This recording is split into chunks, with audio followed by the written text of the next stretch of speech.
Good afternoon সবাইকে। কেমন আছি আমরা সবাই? নিশ্চয়ই ভালো আছি। আমরা পড়ছিলাম মাসি পিসি গল্পটি। এর আগের দুই ক্লাসে আমরা মাসি পিসি গল্পটি পুরোটা শেষ করেছি। আজকে আমরা কিছু গুরুত্বপূর্ণ বিষয় নিয়ে কথা বলবো। মাসি পিসি গল্পটি লিখেছেন মানিক বন্দ্যোপাধ্যায়, তাই না? এর আগের দিন আমরা লেখক পরিচিতি পড়িনি, তাই আজকে আমাদের প্রথম কাজ হলো লেখক পরিচিতি আগে পড়ে নেওয়া, তারপরে আমরা গল্প নিয়ে কিছু কথা বলবো। সবাই আমরা বইয়ে চলে যাব। এখানে আমাদের যে লেখক পরিচিতি প্রথমেই দেয়া আছে, এটা আমরা একটু পড়ে নেব।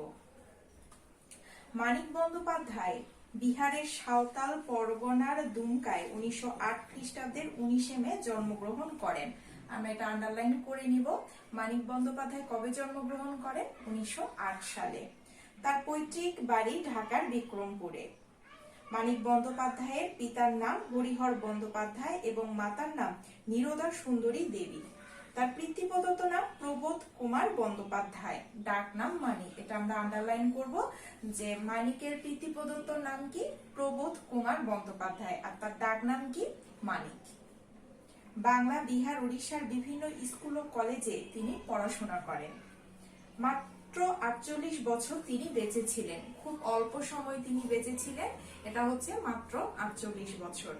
কলকাতার প্রেসিডেন্সি কলেজে বিএসসি পড়ার সময় মাত্র 20 বছর বয়সে বন্ধুদের সঙ্গে বাজি ধরে তিনি প্রথম গল্প অতসী মামি লিখে খ্যাতি অর্জন করেন।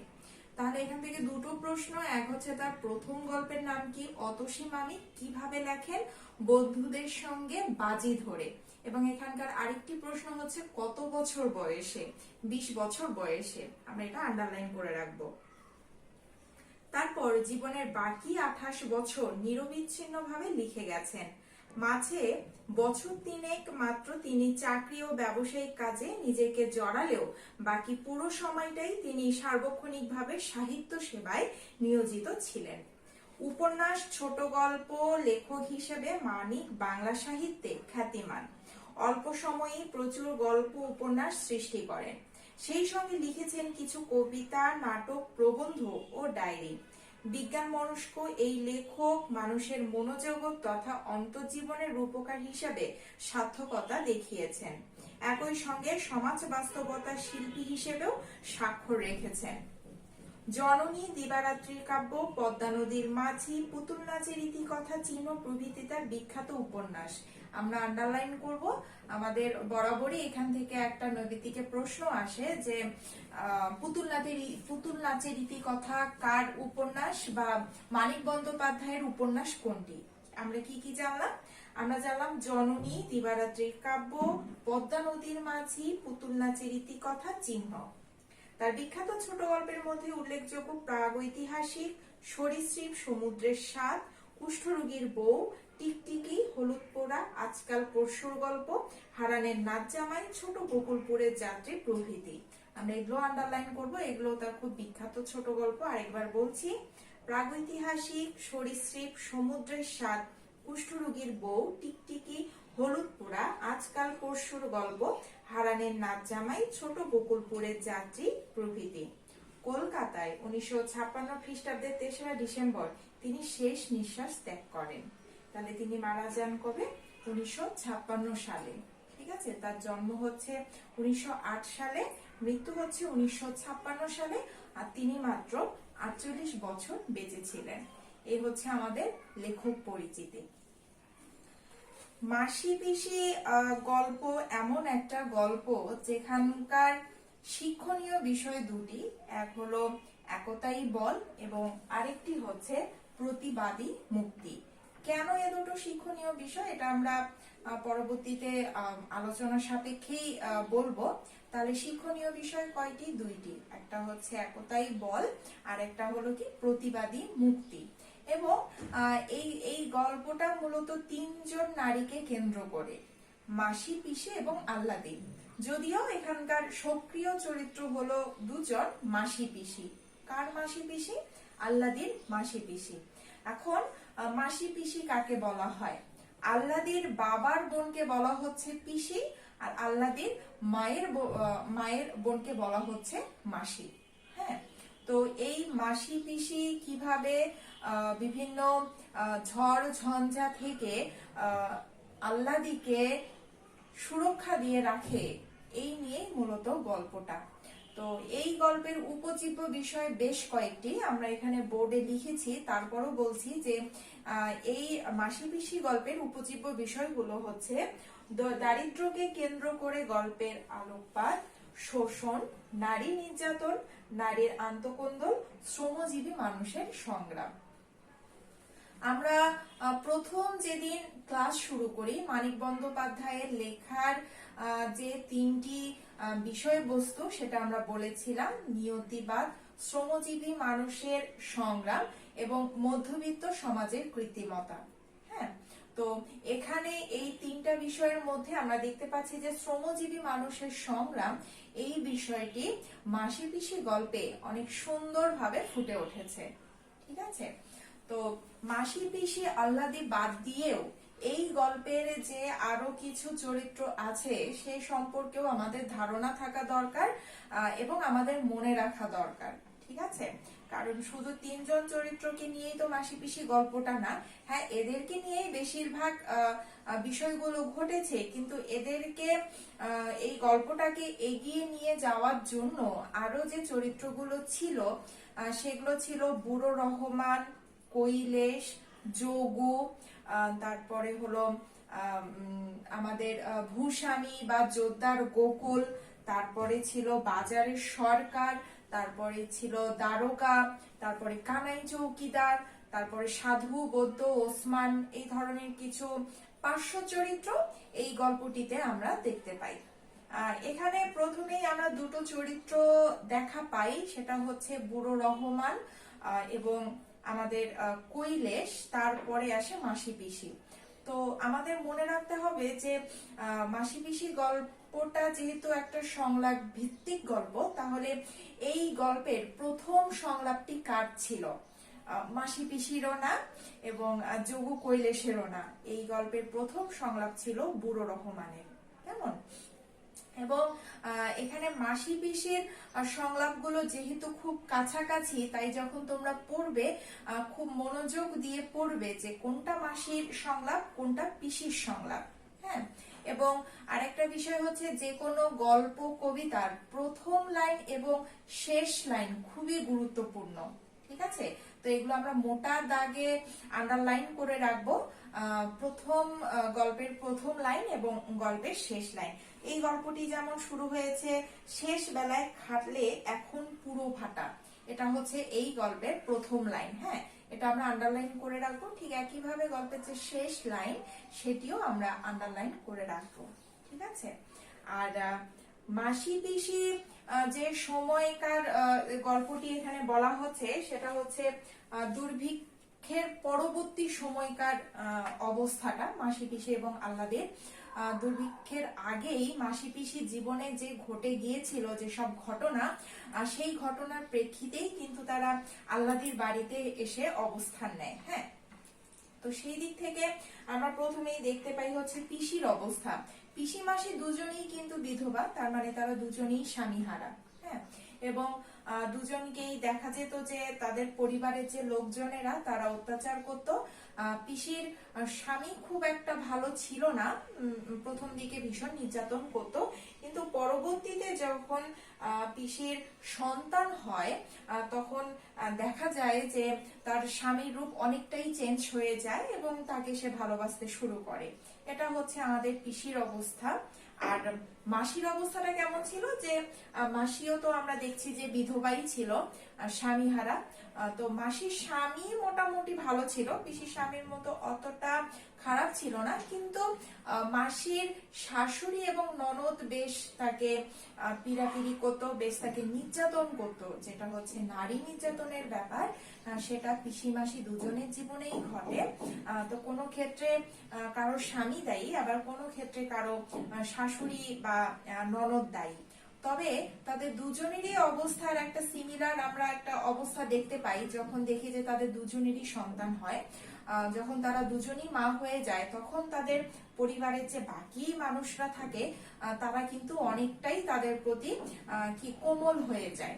ঠিক আছে, আর দেখা যাচ্ছে যে তারা দুর্ভিক্ষের পরবর্তী সময়ে এসে আল্লাদিদের বাড়িতে অবস্থান করে এবং আল্লাদির যে অবস্থা আমরা দেখতে পাই, আল্লাদির স্বামী বিতাড়িতা, সে হচ্ছে তার স্বামী তাকে নির্যাতন করে ঘর থেকে বের করে দেয়। তখন আল্লাদি তার বাবার বাড়িতে আসে দুর্ভিক্ষ সময়ে এবং দুবার নির্যাতনের শিকার হয়। পরবর্তী আমরা মাসি পিসির সঙ্গে আল্লাদির বর্তমান যে গল্পটা দেখছি সেটা হচ্ছে সেকেন্ড টাইম আল্লাদি যখন নির্যাতিত হয়ে তার বাবার বাড়িতে আসে তখনকার গল্প। এর আগেও একবার আল্লাদিকে এভাবে নির্যাতন করেছিল এবং প্রায় মরো অবস্থায় আল্লাদিকে নিয়ে আসে, আল্লাদি চলে আসে তার বাবার বাড়িতে এবং সে সময় কিন্তু মাসি পিসি তাকে সেবা যত্ন করে সুস্থ করে তোলে।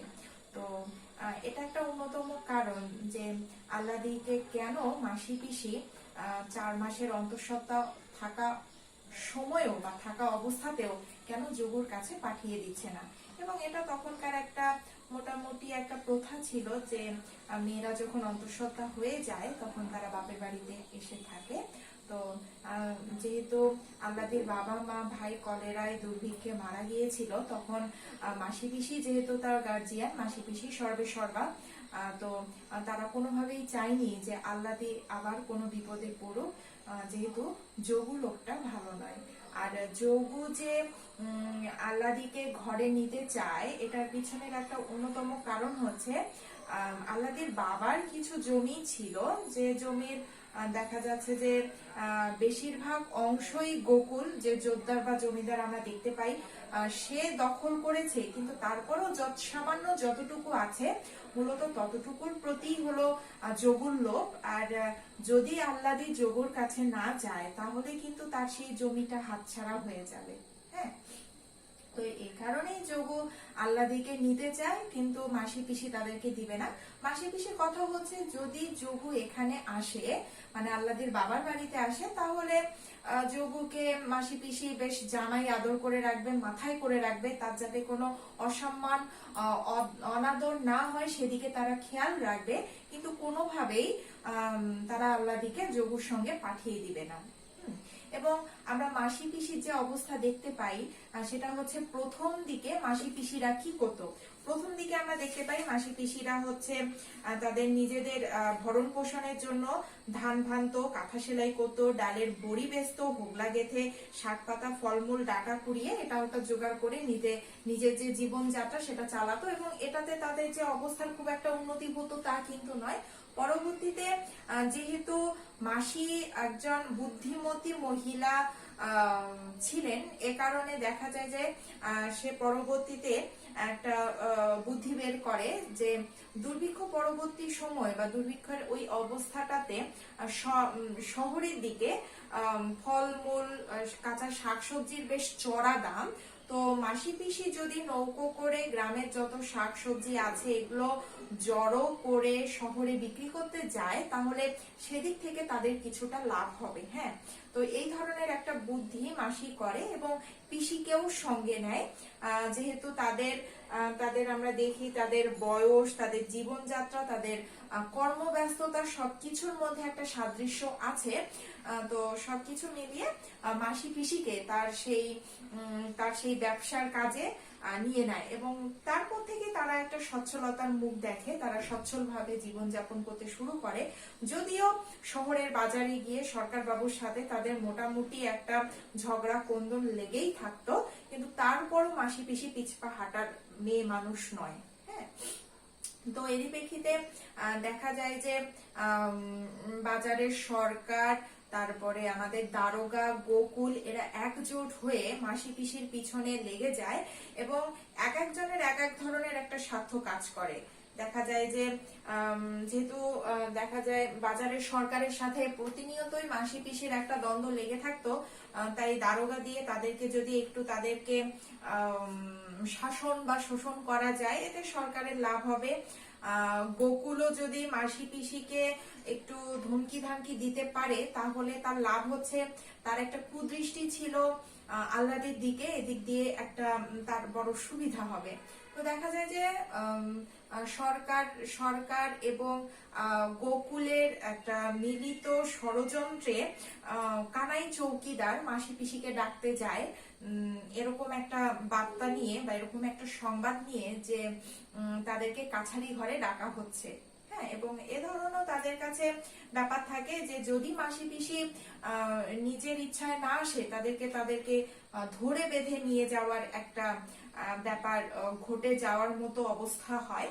তো মাসি পিসি যেহেতু চালাক ছিল, তাই তারা কোনোভাবে ওই কাছারি ঘর যাওয়াটা থেকে নিজেদেরকে বিরত রাখে। এই বিরত রাখার কৌশলটা কিরকম, যে তারা কানাইকে দা বটি দিয়ে এক ধরনের ভয় দেখায়, এবং ভয়ে যখন দেখছে কাজ হচ্ছে না, তখন হুট করে রাতের বেলা তারা গ্রামবাসীদের চিৎকার করে জড়ো করা শুরু করে।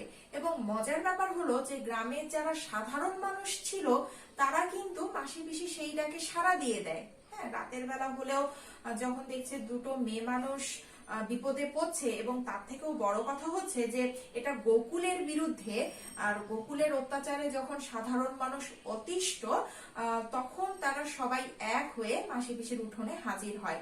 তো এখানেই হচ্ছে একতার যে বলটা, সেই বিষয়টা ফুটে উঠে, এবং মাসি পিসি এতে বেশ অবাক হয়ে যায় যে সাধারণ মানুষের এত রাগ, এত ক্ষোভ, এত অভিমান সেই গোকুলের উপরে। তারপরে কানাই চৌকিদার তার দলবল নিয়ে চলে যায়, অনেকটা ভীত হয়েই চলে যায়, এবং যে পাতার ফাঁকে সাধুব্রত ওসমানেরা ওত পেতে থাকে যে মাসি পিসিকে কানাই চৌকিদার নিয়ে গেলে তারা আল্লাদিকে তুলে নিয়ে যাবে। তো সেই ঘটনাতেও একটা সেই ষড়যন্ত্রেরও একটা জল পড়ে যায়, জল বা তাদের বানচাল করে দেওয়া হয়। কিন্তু মাসি পিসি ভাবতে থাকে যে পরবর্তী সময়ে সরকার গোকুলরা চুপ করে বসে থাকবে না, তারা নিশ্চয়ই পরবর্তী অ্যাটাক করার জন্য রেডি থাকবে, এবং সেটাকে প্রতিহত করার জন্যও মাসি পিসি রেডি হতে থাকে। কারণ তাদের একটা পূর্ব শিক্ষা আছে যে যখন আল্লাদিকে তারা সোনা নামক এক আত্মীয়ের বাড়িতে রেখে এসেছিল, তখন সেই বাড়িতে কিন্তু এই গোকুলের লোকেরা আগুন লাগিয়ে দিয়েছিল। তো এরকম ঘটনা যে মাসি পিসির বাড়িতেও ঘটবে না সেটা নয়, সেটা ঘটবে এমনটাই স্বাভাবিক। তো এটা চিন্তা করে মাসি পিসি একটা যুদ্ধের আয়োজন করে রাখে, এমন একটা যুদ্ধ যেই যুদ্ধে তারা কোনোভাবেই হেরে যাবে না। যদি আগুন লাগিয়ে দেয় তাহলে তারা কিভাবে সেটা নেভাবে? তারা তাদের ঘরের যত ছেঁড়া কাঁথা কম্বল থাকে সেগুলো জলে ভিজিয়ে রাখে, যেন গোড়াতেই তারা কোনো না কোনো ভাবে আগুনটা নিভিয়ে দিতে পারে। যদি তাদের উপর হামলা করতে আসে তাহলে তারা তাদের ঘরের যত রামদা বটি কাঠার যত কিছু থাকে সবকিছু তাদের মাথার কাছে রেখে দেয়, এবং পুরো রাত ধরে তারা আল্লাদিকে দুজনের মাঝখানে রেখে পাহারা দিতে থাকে। তো এইখানেই হচ্ছে মূলত গল্পের সার্থকতা, যে তারা কোনোভাবেই নিজেদেরকে দমিয়ে রাখবে না বা কারো কাছে হার স্বীকার করবে না। নিজেরা যতক্ষণ বেঁচে থাকবে, নিজেদের যতক্ষণ শক্তি আছে ততক্ষণ তারা প্রতিপক্ষের বিরুদ্ধে সংগ্রাম করে যাবে। মূলত এটাই এই গল্পের মূল বিষয়। মাসি পিসি দুজন মেয়ে মানুষ হয়ে, বিধবা মেয়ে মানুষ হয়ে কিভাবে আল্লাদিকে প্রোটেক্ট করে সেটা নিয়ে এই গল্পটি। তো তোমরা গল্পটা পড়বে ভালোভাবে, যে মাসি পিসি যে সব জায়গায় খুব গুরুত্বপূর্ণ যে ব্যাপারগুলো থাকে সেগুলো আন্ডারলাইন করবে। গল্পটা বেশ বড়, যে চরিত্র যেখানে যে কথাটা বলছে এগুলো আন্ডারলাইন করবে, কয়টা চরিত্র পেলে সেগুলো আন্ডারলাইন করবে, এখানকার মধ্যে কারা বেশি সক্রিয়, মাসি নাকি পিসি নাকি আল্লাদি, সেটা চিন্তা করবে। তারপরে সবকিছু মিলিয়ে গল্পটা ভালোভাবে মাথায় গেঁথে নিবে। কারণ মাসি পিসি থেকে তোমার একটা না একটা প্রশ্ন, সেটা নৈবিত্তিক অংশেই হোক আর সৃজনশীল অংশেই হোক, প্রশ্ন কিন্তু থাকেই। হ্যাঁ, যেহেতু গল্পটা বড়, অনেকগুলো চরিত্রের সমাহার, সেজন্য পড়ার সময় একটু মনোযোগ দিয়ে পড়বে। ঠিক আছে? তো আমরা মাসি পিসি গল্প শেষ করলাম। এর আগে আমি আবারও বলি, এর আগে আমরা আরো বেশ কিছু গল্প প্রবন্ধ শেষ করেছি। তোমরা যারা এখনো বই কিনোনি বা এখনো গল্প প্রবন্ধ গুলো পড়োনি, তারা পড়ে নিবে। এর মধ্যে আমরা নেকলেস পড়ে ফেলেছি, মহাজাগতিক কিউরেটর পড়ে ফেলেছি, 52 দিনগুলো পড়ে ফেলেছি, তারপরে হচ্ছে আমরা মাসি পিসি পড়ে ফেললাম। তো বেশ পড়া আমাদের হয়ে গিয়েছে। গৃহ পড়েছি আমরা রোকেয়া শাফাত হোসেনের। তো সবগুলোই তোমরা ভালো করে পড়বে এবং পড়ার সময় মনোযোগ সহকারে কোথায় কোথায় আন্ডারলাইন করতে হয় তোমরা আশা করি এতদিনে বুঝে গেছো যে কোনগুলো ইম্পর্টেন্ট লাইন, কোনগুলো তোমার পরীক্ষায় আসতে পারে জ্ঞানমূলকের জন্য, নৈবিত্তিকের জন্য। তো সেগুলো তোমরা আন্ডারলাইন করে ফেলবে, ঠিক আছে? এবং এই গল্পের পাঠ পরিচিতি পড়বে, এই গল্পের যে শব্দার্থগুলো আছে সেই শব্দার্থগুলো পড়বে, এবং আজকে যে আমরা লেখক পরিচিতি পড়লাম সেটাও ভালো করে পড়বে, ঠিক আছে? তো মাসি পিসি গল্প শেষ। মাসি পিসি আমরা 3টা লেকচার দিয়েছি, প্রথম 2 লেকচারে আমরা গল্পটি শেষ করেছি, আর আজকে আমরা কিছু সার্বিক বিষয় নিয়ে কথা বললাম। হ্যাঁ, এবং আমি একটা জিনিস বলতে ভুলে গিয়েছি, এখানে বুড়ো রহমানের একটা কাহিনী আছে যে আল্লাদিকে যখন কৈলেশ বলছিল মাসি পিসিকে যে নিয়ে যেতে চায়, তখন ওই সালতির ভিতরে আমাদের আল্লাদিকে দেখে বুড়ো রহমানের নিজের মেয়ের কথা মনে পড়ে, যে নির্যাতনের শিকার হয়ে স্বামী বাড়িতে মরে গিয়েছিল। তো এখানে আমরা যে কয়েকটি নারী চরিত্র পাই, সবাই কিন্তু নারী নির্যাতনের শিকার। সেটা হোক বুড়ো রহমানের মেয়ে, সেটা হোক আল্লাদি, সেটা হোক মাসি, কিংবা সেটা হোক পিসি। তো এটা একটা অন্যতম বড় বিষয় মাসি পিসি গল্পে, যে আমরা যে কয়েকটি মেয়ে চরিত্র পাই সবাই হলো নারী নির্যাতনের শিকার। এবং এই যে এখানকার যেহেতু মাসি পিসির বয়স হয়ে গিয়েছে, তার দিকে কারো লোলুপ দৃষ্টি না থাকলেও আমরা দিকে আল্লাদের দিকে গ্রামের বা সমাজের অনেকেরই খারাপ দৃষ্টি, লোলুপ দৃষ্টি ছিল। তো এটাও একটা ইম্পর্টেন্ট দিক, এবং যেটা খুব বড় আকারে আমরা গোকুলের মধ্যেও দেখতে পাই। এবং যখন দেখা যায় যে মাসি পিসি সালতিতে করে শাকসবজি সহ আল্লাদিকে নিয়ে শহরের দিকে যাচ্ছে, এবং সালতিতে একা আল্লাদি গুটিসুটি মেরে বসে থাকছে, তখনও সমাজের অনেক খারাপ শ্রেণীর লোক তার দিকে লোলুপ দৃষ্টিতে তাকিয়ে আছে। হ্যাঁ, তো এটার বিরুদ্ধেও মাসি পিসির একটা প্রতিবাদ আমরা এই গল্পে দেখতে পারি। হ্যাঁ, তো এগুলো যখন পড়বে মনোযোগ দিয়ে পড়বে। তো আজকে আমরা মাসি পিসি গল্প শেষ করছি, এর পরের দিন আমরা নতুন কোনো গল্প বা প্রবন্ধ নিয়ে ক্লাস শুরু করব। সেই অবধি তোমরা সবাই ভালো থাকবে, সুস্থ থাকবে। ধন্যবাদ।